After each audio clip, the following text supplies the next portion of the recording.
Hello and welcome to Fintech Chatter, brought to you by Tier 1 People, leaders in Fintech executive search. I'm your host, Dexter Cousins. Building a business to solve a problem is Startup 101. But solving a problem you genuinely care about is rocket fuel for a conscience-led entrepreneur. Meet Trenna Probert, founder and CEO of Superfierce, a social enterprise that links deep financial smarts with a heart-fueled mission to empower women to control their financial future. With close to half a century on the planet, Trenna understands why finance matters and how to harness its power for good. I chat to Trenna about her journey as an entrepreneur and how it feels to be building a fintech in an industry dominated by incumbents. Before we chat to Trenna, if you prefer to watch the video, head over to Fintech Chatter TV on YouTube and please subscribe and give us a like so we can help promote outstanding Aussie founders like Trenna. And if you want daily tips on hiring, leadership, and fintech careers, follow Dexter Cousins TV on YouTube. Trenna, welcome to the show. It's so good to have you with us. Thanks, Dexter. It's wonderful to be here. So for the benefit of, our subscribers, could you tell us a little bit more about yourself and Superfierce? Sure, thanks. So I'm the founder and CEO of a new fintech platform in the superannuation space called Superfierce. And, as a woman who's going to turn 50 this year, it's really the result of some personal journey and musing about what really matters for women when it comes to their financial well-being, and also the impact of the decisions that we make early in life about our super, which isn't something that we think about a lot. First of all, bullshit. There's no way you're turning 50 this year. I'm afraid so. And, Dexter, if you play your cards right, you'll get an invitation, hopefully to a toga party on a boat if we can pull it off. Wow. You do not want to see me in a toga. Yeah, I do.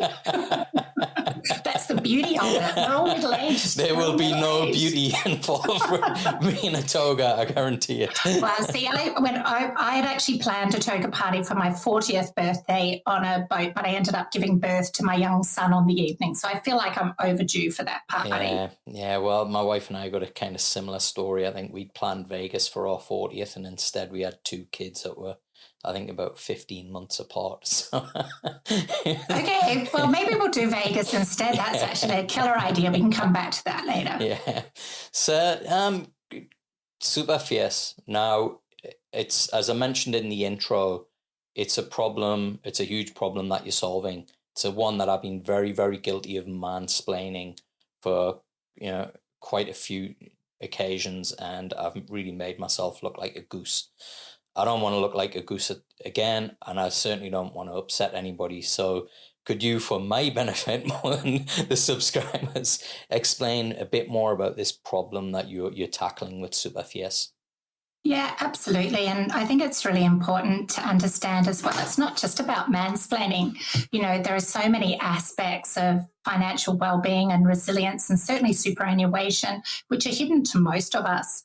And it was certainly later in life that I became really aware of the vital importance of what we need to do in this space. So, some fundamental things to understand is that, men are great, but you've got some advantages that women don't have. And the typical Australian man is actually going to earn $2 million more over his lifetime than the typical Australian woman. And that's one of the key things that's leading to a massive problem, which is a 47% gender gap at retirement. It's also what's leading to the fastest growing homeless demographic in this country being single women over the age of 55. And, I mentioned that a part of this story is a personal one as someone who will be 50 this year. And I was a single mother not that long ago. And, at the age of 34, after a pretty high-flying career in finance, I had to borrow $3,000 from my parents to leave a relationship with an 18-month-old under my arm and start again. And that was really where the awareness of this problem came from for me, which is that there are actually some really fundamental biases and inequalities within the system. that create some of these problems, but a lot of them are societal, but a lot of them are about choice as well. And as we go into International Women's Day, the hashtag this year is Break the Bias. And I think that's all great, but where I prefer to focus is on how do we empower women with choice. And, money is just a part of that equation. When I talk to women, a lot of them don't really think about money as a tool, which is what it is. It becomes wrapped up in a lot of emotional thinking and concerns and those sorts of things. So for us, Super Fierce is really about how do we give women choice in life by empowering them financially and, and building financial resilience. In financial services, we talk a lot about financial independence, but you say that to a lot of women, they're like, financial money, don't get it, numbers, not my jam, I'm not great with money. And you say independent, they're like, I don't want to do it on my own, I kind of like to belong and collaborate and so on. So shifting the focus on to financial well-being and resilience is something that really resonates with women, and that's where we're focusing. So Trenna, what gave you the kind of inspiration to begin Super Fierce? Yeah, so it's a little, there are different threads that happen, and this is often the way. It's not just one bold moment that suddenly go, oh yeah, I wake up and you're going to build this thing. There are things that lead to that moment. And for me, I was kind of worried about the gender gap, but I'm not really wired for incremental change. I'm kind of a jump in and smash things apart kind of a person. All sorts of things were going on. And it was when I was looking at the problem, though, around the gender gap at retirement, which I was very concerned about because of the homeless stats. And I realised that some years ago, we'd actually built a tool, or the beginnings of what could become a tool to really attack that problem. So in an old business of mine a number of years ago, we'd actually built a low-cost super fund for a client of ours. And at the time, I was actually really astonished at the lack of knowledge and understanding, even amongst their advisors, on how to explain the benefits of the funds to their customers. And so that led to my business partner, Craig, who's also my husband for his sins, I suspect, having to work and live with me. But he, one weekend, we built out an algorithm which really decompiled and unraveled the complexity of understanding the impacts of fees and the costs in super funds. And so we built a low-cost MVP years ago. It was actually designed for accountants and financial advisors to use to help their customers. We made more money than we spent and got some good validation and feedback, but I was just really lacking excitement about it, to be honest, at the time, and sort of popped it to the side, did other things. And it was when I saw this really significant problem that has to be solved and which is deeply personal to me, I was like, okay, well, I feel like we kind of already built a solution and we dusted it off, and that's where it started from. The superannuation industry, it's probably the one last kind of untouched ground for disruption in fintech. Notoriously difficult to break into. Very powerful, I guess, kind of superannuation funds in there who don't want to be disrupted. So how are you going about tackling that issue and getting Super Fierce off the ground, when I'm sure there's probably a lot of super funds out there that mightn't want to see you be successful? Yeah, it's really interesting that you've just got to the nub of the problem, Dexter, and I vacillate from being deeply concerned about and then valiantly determined to ignore it and keep striving forward. I was actually speaking with somebody really senior and influential in the superannuation industry late last week, and it was like, it takes a lot of passion to take on this industry. You need to be really brave to do that. And, the reality is, I think you do need to be brave because it is a bit terrifying. The industry is massive, it's old, it's cumbersome, but it's very powerful as well. And not just in the superannuation space on behalf of customers, but the way that it's now investing those funds and its influence within the startup ecosystem as well. So, for a long time, I was actually quite frightened of that, to be honest. Nobody wants to put themselves in the firing line. But we're actually seeing a real shift in that. We're seeing that with the changes that the government is bringing out around putting the emphasis on, aggregation, and we don't need 500 plus super funds, and making sure that there are standards and that we're starting to see an improvement in what's being offered to consumers. We now actually have a number of the super funds, and they're big ones, who are really excited about what we're doing and wanting to learn more, because they see that we're unbiased. We're purely quantitative. All we're doing is bringing transparency to something that is complex, which typical consumers don't understand. So we can actually add real value, and our quiet under the bonnet kind of a hope is that ultimately, by making it much more transparent and easy to see, that the good people will flow to the top, and they will want to be the people who show up in our statement of advice as one of the better funds for that person as well. So we hope that it'll actually be a positive relationship moving forward. But it's a big, slow, cumbersome industry, and that won't happen quickly. Yeah. Trenna, we when we caught up, I think it was at Intersect, very briefly May last year, and then we caught up at the end of 2021. We talked about getting you on the podcast, really because we're keen to promote and elevate early stage startups like yourself. So do you want to share with our subscribers just a little bit more about where the business is at now and kind of what stage of growth you're at? Yeah, absolutely. I think it's really important to start with understanding what we are and what we're not. So, a common misconception is that we're a super fund, and we're not. We're a digital platform. It's a scalable advice platform with a free digital statement of advice that analyzes every single fund and option within the fund in the market to show people, based on their personal situation, how much they've got in super, how much they're on track to retire with, and also how much they could save in unnecessary fees if they were to consolidate into a lower cost fund in a range of different investment categories. So I mentioned it's quantitative, we're product agnostic. We're just trying to give people insights and understanding, and in what we call, fierce talk, which is real talk, so no jargon. Lots of colour and words and things that people can understand. And we know that our customers love reading the report.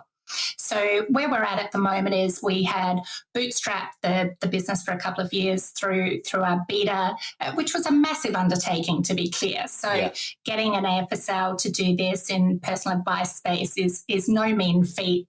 Getting the lawyers to sign off on something that people can understand, no mean feat. Building a digital product over Zoom with my tech co-founder who's in Melbourne and me in Sydney through COVID was no mean feat. So, it's certainly had its ups and downs. But where we're at is we bootstrapped the business until last year when we raised our seed round, closed our seed round really quickly. And at that point, we were pretty happy through beta that we'd already saved our customers about $25 million in unnecessary fees. Wow. We generated $115,000 in revenue.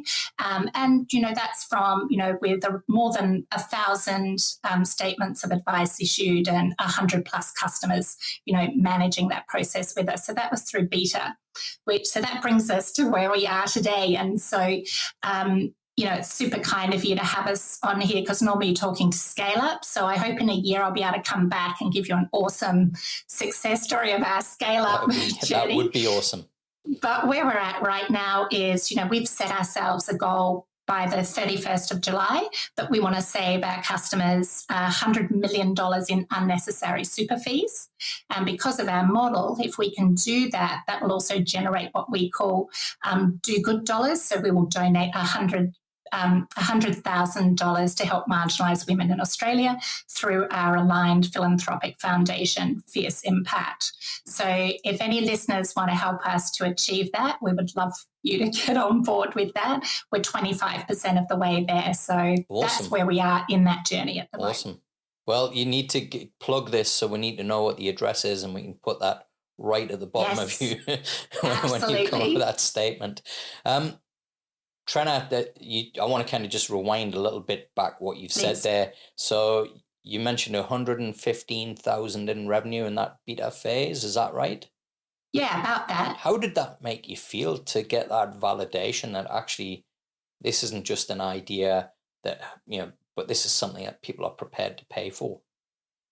Yeah, like every founder, I spent less time thinking about that and more about the next sale, to be perfectly honest. But something I'm really proud about in our team is that the way that the model is built is so that all of our key stakeholders are actually, the outcomes are all linked together. So we can remove the friction points of a misalignment of motivations and values. So social impact outcomes are directly correlated to our success in driving economic outcomes for our customers. And driving economic outcomes for our customers is directly correlated to commercial success for our shareholders. So the only reason I go on that little rabbit warren of thinking is that we actually don't think about the $115,000 in our team when we do this. We celebrate the money that we're saving our customers. Yeah. So we know that when we have a customer switch, we can see the impact on their retirement savings. And that was actually where I didn't have much time to celebrate the $115,000, because every time a happy customer made a switch with us, I'd get a call or somebody messaging just going, oh my God, that was so easy. I felt amazing. If it's that easy to take care of that, what can I do next? And so that got me thinking about what's next. But, sure, fantastic validation, but it's not enough, right? So, we're constantly, I think something I'm proud about through that process, though, was we really examined the conversations. We examined the behaviours. We saw where we didn't do well, where we did do well. And we captured all of those insights and really spent the last year fine-tuning the product significantly and building it out further and further, ready to scale up, so that, we can handle the scale now by really focusing on building those automations, making sure it's a really robust platform, but also that we've been listening to customers about what are the friction points, what don't they understand, what don't they like. And don't get me wrong, we haven't fixed all of that yet. Bringing on the capital was really key. And to your subscribers, if there's any awesome software engineers out there who want to come and work for an amazing social enterprise helping women instead of going to Atlassian or Canva, sorry guys, that'd be awesome. Don't apologize. That'd be awesome, because we desperately need you. And, we're great mentors and coaches as well. And we really focus on attitude and aptitude first and foremost. So, even if you're starting out on your career, we want to hear from you, because we need great people who want to do good work, and we'll help you to do that as well. Cool. Now, I was going to Sorry for the plugs. No. I was going to ask you another question, Trenna, but I think you've kind of gone into a topic that I'm really passionate about, and really one of the drivers of doing these podcasts is to be able to share experiences, tips, insights, and strategies, particularly around hiring and bringing in the type of people that are going to be successful in a fintech startup, because they are very unique. So what are some of the qualities that you look for in people when you are hiring? Yeah, I mean, that really is one of the big challenges. And I have a poster in my mind which says, "We do not cut boundaries. I will not go to jail." But one of the challenges, of course, in fintech and innovation is we do work in a highly regulated industry, and we take our responsibility to our customers very seriously as well. But trying to get that balance of people who understand, what's required, what you can and can't do, where the line is, but also where to push, because we're trying to innovate. So we can't just accept it all the time. That can be challenging. And, one of the things I took out from my time at Macquarie Bank, which I actually, really value, along with experience working with risk and legal, and, we were product engineers, so we were always trying to push the boundaries, and they were pulling us back within them. But there's a brand value at Macquarie Bank, which is freedom within boundaries. And that really underpins how we think about things in our team. So we're looking for people who demonstrate a willingness to be bold, try, innovate, create, but also who are respectful of where the line lies, and different roles, the boundaries are different based on your role as well. And so that's what I mean when I talk about attitude and aptitude as well, is, you want people who are willing to consider it and to follow the rules where they're needed, but have the courage to colour outside the lines as well, to keep us pushing in an innovative direction. With the product being clearly, intended for females, have you found that's been helpful in attracting more females to your workforce as well? Yeah, it's a really good question, Dexter. I mean, so we are for everybody, but we focus first on women. At the moment, 22% of our customers are men. So we do want to help everybody, but we've deliberately focused on women first and foremost because there aren't solutions out there at the moment that make appropriate, accessible advice affordable for women. So we wanted to start there. But it does help us. I mean, I've actually been astonished, the journey, I can't keep up with LinkedIn, the number of people who are pinging me, like really senior people in financial services, just going, I've had my career, I love what you're doing. It's so important. How can I get involved? Yeah. So there's been a part of that. But there's also another aspect of this, which is we don't believe in answering discrimination with discrimination. So, we don't have a problem attracting women to our business. They've got an amazing network of incredible women, but we do also want to have balance. So for us, diversity is not just about men and women, it's all of the other bits in between and around that. But we face all the same challenges that people do with hiring and probably a few more, which is that, we're a startup, only just got funding, just getting used to the idea of starting to pay people, a little bit more than, what we were before, and just trying to get the balance right around that is tricky. So anybody who wants to give me a hand with that, I'm up for a chat. Great. You mentioned there about some of the senior people that are approaching you and getting in touch. You've kind of made that transition from Macquarie, which, if you're going to move from a bank, I think my experience of working with Macquarie always felt was probably the most entrepreneurial of the banks in Australia.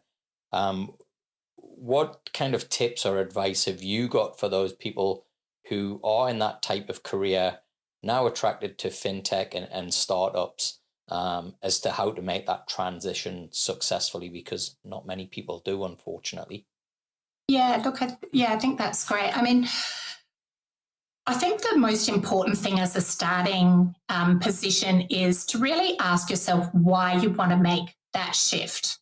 So in a strange turn of events, and I mean, I left corporate, 15 years ago or something now, and been in the entrepreneurial ecosystem for a long time and building businesses. And I think so I'm probably lost a little bit of that corporate insight, but something I do see is that somehow startups have become sexy, but the reality of startup life is not vaguely sexy. It's the antithesis of that. So get very clear with yourself about why you want to make that step, and if you can, and maybe try it on for size a little bit. Volunteer, do some work for them. Don't ask to be an advisor. Don't ask to be a paid advisor, and all those sorts of things. Roll up your sleeves and experience what it's like to work in and around a startup first to see if it suits you. And there's no shame in that. It's not for everyone.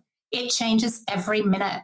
I know exactly what's going to happen in my business for the next 5 years, except that I also know that next week it's going to change again. And it's going to look totally different. So unless you can follow the spiral of that journey, it may not be for you, but there are different ways to get involved as well. Yeah, I remember one client saying to me, Trenna, that he doesn't have a 3 or a 5 year strategy. He's got a 90-day business plan and a 10-year vision. And I think that's a really good way of summing up what life in a startup is like. Absolutely. And, the way that I actually talk about this with my team, because, it's fast paced and it's furious, and I'm passionate and intense apparently. And, we hit massive obstacles all the time, of course. And because in corporate world, you really think about things in a linear path. Everything's based on a project that goes from here to here, and there are particular specific deliverables and all those sorts of things, and you're assessed on that. That's where sayings like, 1 step forward, 2 steps back sort of comes from. If you think like that in startup life, you're going to blow yourself up every single day. You will feel like you're getting nowhere. So I prefer to think of it like a spiral. You think about, you think about a spiral where you kind of wind back And it gives you an opportunity to maybe remember something awesome that you did that you'd forgotten, or to see something that you missed, or to remember a lesson that, was thrown on the way and you hadn't quite taken through on your product. And then by bouncing back through that, you actually move further forward with impetus. And so, that's, I look for people who have enough flexibility in the way that they think and the way that they're able to live life, because otherwise they won't survive this sort of environment. Yeah. I mean, one of the frictions, so for us, is obviously in the ops execution side, we've got to have process people. So finding the right fit in those roles, that's definitely a secret art.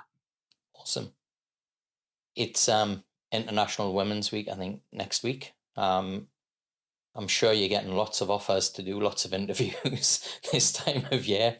So I'm honoured that you've decided to come on our podcast, which isn't because of International Women's Week. That's probably why, Dexter. Right. So I did want to ask you, what it is like to be a female in fintech. I mean, Australia's probably got, more than the average, I think, internationally of females in fintech, but we're still anywhere near 50-50 representation. And I just wanted to kind of get your sense check as to where the industry's at in Australia and what your experience is like being a female founder around trying to get things like funding and I guess just being treated with the same kind of respect and courtesy that us guys get treated with. Yeah, wow. We've just dived deep in there with that one, Dexter. So, look, it's no different than being a woman working in finance in general. So we don't get paid as well. We don't get access to as many opportunities. And, there are different challenges. But we love it, which is why we do it. So we are wired in a particular way to be in this space. I'm actually really buoyed by some of the changes that I see, like having Rebecca, now left, but as the CEO of Fintech Australia, I think she just did an extraordinary job creating opportunities and raising the profile. We see some incredible female founders in the fintech space doing super cool stuff and being recognised for it. I think that what I would ask people to do is to understand that there's actually a really interesting opportunity when you create space for women to build and run solutions in financial services that don't necessarily make sense to you initially. And that's because women have a completely different financial life journey. We experience different challenges. We have different opportunities and often our motivations or the way that we approach what we want to achieve is different. So suspend judgment sometimes and really try to talk less and listen more to why is this woman who's experienced successful saying that this matters, that this will resonate with women. Because, there are some really significant arbitrage opportunities out there for investors who are willing to back something a bit different. And I always love a moment where, people say you should niche. And then when I would say, I'm focusing on women, people go, why are you cutting out half the population? I'm like, hey, you told me to niche. I'm niching to half of the world. And, half of the world that's ignored by financial services seems like a smart play to me, right? So, yeah, look, I don't want to be a whinger, right? And I'm not, I've got an amazing relationship with so many people, but the reality is it is harder. Yeah. I had a great time at Intersect, but it felt more like a deal-making machine than an innovation and creation opportunity. And the deals are important, but sometimes we're not invited into those conversations. Yeah. What do you think? Well, what do you think needs to kind of happen to make that happen? And to get invited into those conversations?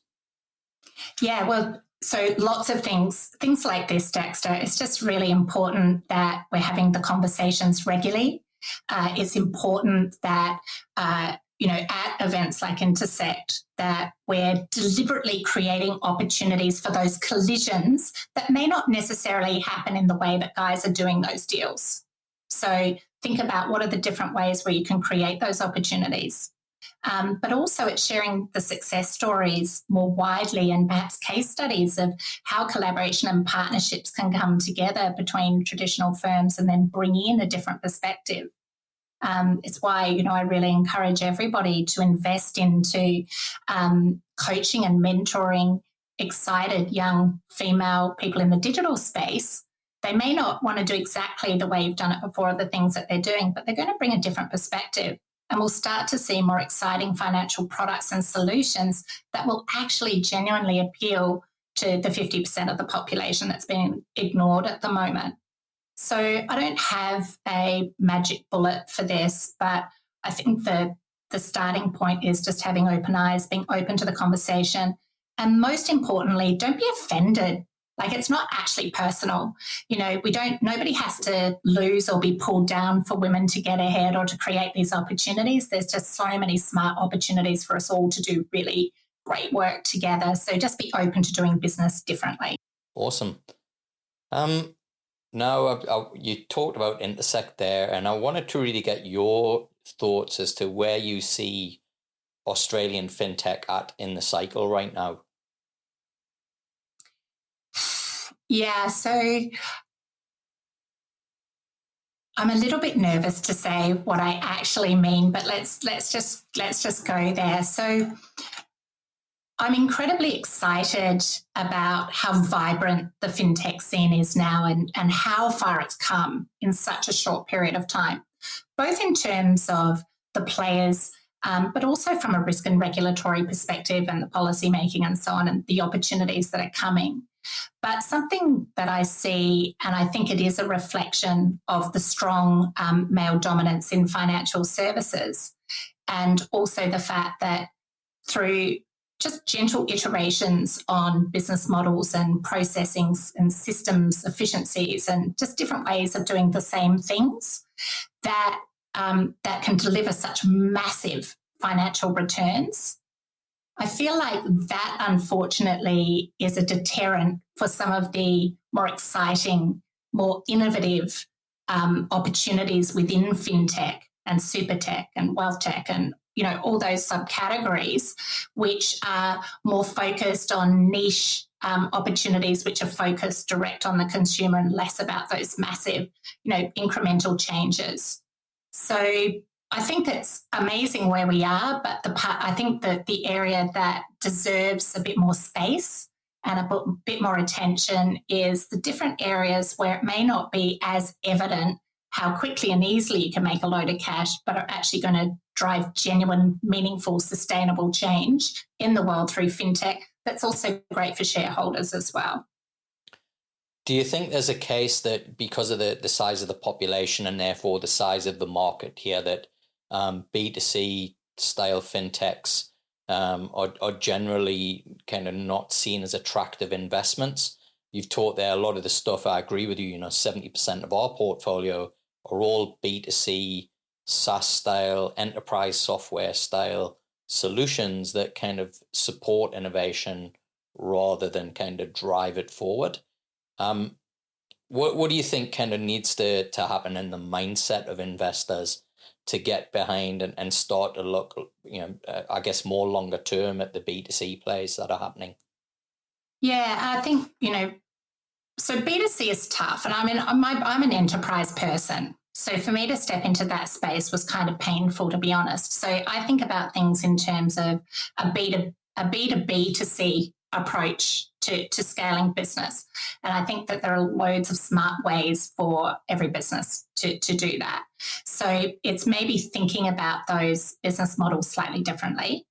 But I do think as well that if we can get a stronger, clearer pathway for building these consumer-focused financial solutions, innovative financial solutions, if we can create smarter pathways offshore and truly treat Australia as a sandbox and, testing, building, getting it right, but already with an eye on what are the cross-jurisdictional requirements and opportunities, and getting really clear about that from the beginning, I think there is really amazing opportunities. Like, I feel like we largely ignore the pathway into Asia and, in Japan and, in looking ahead to the US. So I think that there are things that we can start to do differently in that and start to think of this as an awesome testing ground with a deliberate offshore move, and not just like the VC approach to that, like smash a few apart and hope one works, but truly in a meaningful focus on building a great diversified export market. Australia is one of the most extraordinary financial services markets in the world. It's why it's so easy to take products and services offshore and do better, because we're already so far ahead in terms of the hurdles we've had to step over. So I think that that's really important, is to think about it in that context as well.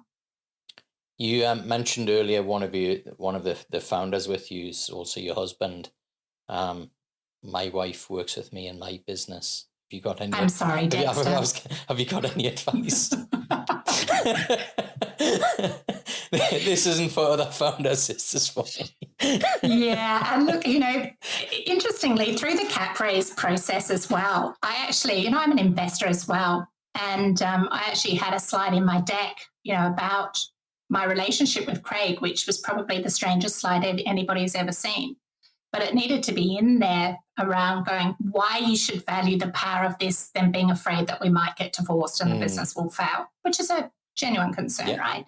So, and, I actually met Craig when I was 19 and he was 20 in Japan, and we were golf caddies together. I was at his first wedding to somebody else. We were still friends.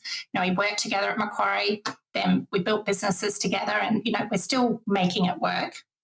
But yeah, my advice to most people is, unless you absolutely love talking about the strange, same nerdy stuff together, it may not be for you.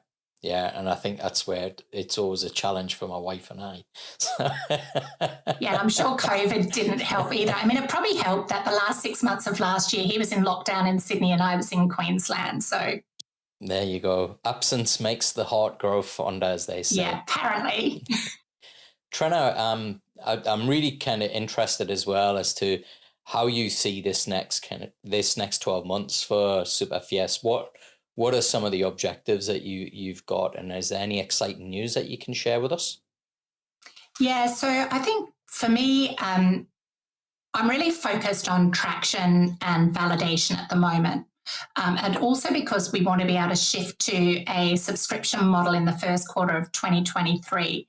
We're really focused not just on filling up our pipeline and creating happy customers, but actually starting to build out the value within the platform so that they stay with us and want to be there and a part of the process of building out the next pieces of the business. So next 6 months is absolutely focused on traction, so filling up a pipeline and learning from our customers, and then getting them engaged so that we can try out some of the new stuff on them as well. So at the moment, we're building out other features of the platform so that they'll be able to model the impact of contributions, all sorts of different contributions. Importantly for women, but also all sorts of people now, with portfolio careers and taking sabbaticals and, the great resignation and so on, being able to to model dynamically the impact of time out of the workforce, those sorts of things. We're also building out the capability for people to actually actively manage their investment portfolio within their super, but within rails so that they can't stuff up more than, the typical fund manager would. But doing that so that we can start to get women in particular, but any Australian, to pay attention to their super, because that's our biggest problem, right? How do you get somebody to pay attention to it and act today, procrastinate? We've got the procrastinator calculator, because showing people the impact, the financial impact of delaying the decision by a day, a week, a month, a year is compelling. But what that enables people to do is suddenly realize that super is actually their first investment portfolio for a lot of people. It's not just some savings bank that somebody's put aside for you. It's actually an investment portfolio. So paying attention to that and really, learning about investing through that. So our goal is actually to build out to be a full scalable advice platform. And, the internal metaphor for that is we want to be the Noom of finance. Yeah. So Noom's an app in the US that's made it really easy for people to lose weight and stay fit. Not that easy. Yeah, just like getting financially fit, right? It's the same thing. Yeah, it's I think it's I think works with some people, but not with everyone. I mean, it's why ultimately, you know, our goal with the platform, the way we took, you know, when I talk to women and I say, imagine a money makeover that feels good for it, that lasts a lifetime and feels as good as a trip to Mecca Cosmetica. And everyone was like, oh, you know, that feels great. And why is that? Because, you know, you may not know, Dexter, but every woman knows that when you go to Mecca, you arrive and you feel supported, not sold to. You can't make a bad decision because they've already curated everything and they'll make sure you're choosing the right things based on what's good for you. They keep a digital record. I'm hopeless. I can never remember what colour my foundation is. I'm sure you have the same problem. Yeah, absolutely, with these lights. So making it, you know, one place to manage all of this for them and make it really easy to access and see the impact of their decisions. And also, you know, just having some gorgeous tickles of delight, you know, with a bit of love mail and swag. So really personalising that. So we're really focused on getting traction with the existing super product, building out the additional features and ability to actually start to proactively drive retirement savings and getting ready for the launch of the other pillars of wealth in 2023. Yeah, I remember actually this has gone back to 2017, and I had wrote an article which was based on a lot of research that I'd done the previous 5 years, which is really around, at that time, it was the future of work. And some of the trends that I was seeing within my network, particularly those that had corporate careers, were really struggling to have a career where it could be they got a contract gig or a consulting gig for 6 months, but then it would be another 6 months before they got the next gig. And so, you know, my kind of thesis was, hey, are you prepared that basically your income's going to halve once you leave the safety of a regular job and a permanent job, and you decide to go on this kind of consulting path or, you know, this project path. Very, very similar, I think, to what we're seeing with the Great Resignation, where the market's buoyant, you know, there's loads of jobs out there, but that turns, that changes. And I think it's one of the concerns that I have is that there are so many people, and what I recognized in this article was so many people don't have the tools and the skills that are required to actually live that kind of life, because you're not being hired because of how great you are at your job. You're being hired because how good you are at networking and how great you are at building a pipeline of clients. And that's the big distinction that I think people miss out on.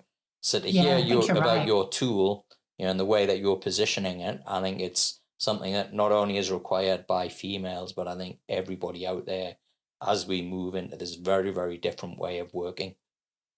Well, my big aspiration, because I completely agree, you know, patchwork career, portfolio career, whatever you call it, and you probably know the stats better than me, but I'm pretty sure I read that the average Australian will now go through 6 redundancies in their life. So a lot of people are terrified by that, and it shakes them to the core. But if you know that that's coming and what you can do to turn it into an advantage and an opportunity, I talked myself into my first redundancy at the age of 29 so that I could fund my first startup. You know, but I'm not your average bear, right? For me, that was exciting. Most people would think that was terrifying. So one of my big aspirations is I think we will have succeeded when we've actually built a platform that when a kid gets their first job or when they turn 18, that the first gift they get is a subscription to Super Fierce, because it's a financial coach with a bit of a life coach tipped in there as well, who's going to make it easy for you to start well and make good, strong, sustainable steps, because we know the tiny little things that you do and the learnings around that become habit, you know, they have such a massive impact. And I look at all the mistakes that I made earlier in my life financially. I just go, geez, I wish I could go back in time to sort those out. So I think there are really great things that we can do. We love education. We think financial education is important, but it's not really enough on its own. People need support. They need simple steps to follow. So ultimately, what we're really wanting to do is to flip the platform on its head. And instead of doing what we do in financial services all the time, we just to talk about the what and the how, to lead with building out a life plan that focuses on the why. And for women, how do you want to feel? What are you worried about? Where do you want to go? Who do you want to do it with? what does success feel like? What does it look like? And then building in those other levers to actually help them to get where they need to be in a way that's actually, that wasn't so difficult, but it feels good to take that step because they can see it linked to something that they care about. And that's the aspiration. Awesome. Trenna, it's been great to have you on the show, and thanks for sharing everything about Super Fierce. Where can people find out more? Well, you can follow me on LinkedIn, obviously, and reach out to me there. But our website is superfierce.com.au. And if you're into social media on LinkedIn, not on LinkedIn, on Instagram, it's at Be Super Fierce. So we'd like to encourage all of you to be super fierce with us. And you can connect with me, Dexter Cousins, on LinkedIn and Twitter. For early access to new shows and updates on the latest exclusive opportunities through Tier 1 people, subscribe to our newsletter by visiting the Fintech Chatter page on LinkedIn. Thanks for listening. If you enjoyed today's show, remember to press follow on your favorite podcast player, and please consider leaving us a review. It really does help me in bringing in great guests and help fintech fans like you discover the show. Fintech Chatter is presented by Tier 1 people, leaders in fintech executive search. We'll help you launch, scale, and innovate by delivering world-class talent. And you can find out more at tier1people.com. Until the next episode, stay safe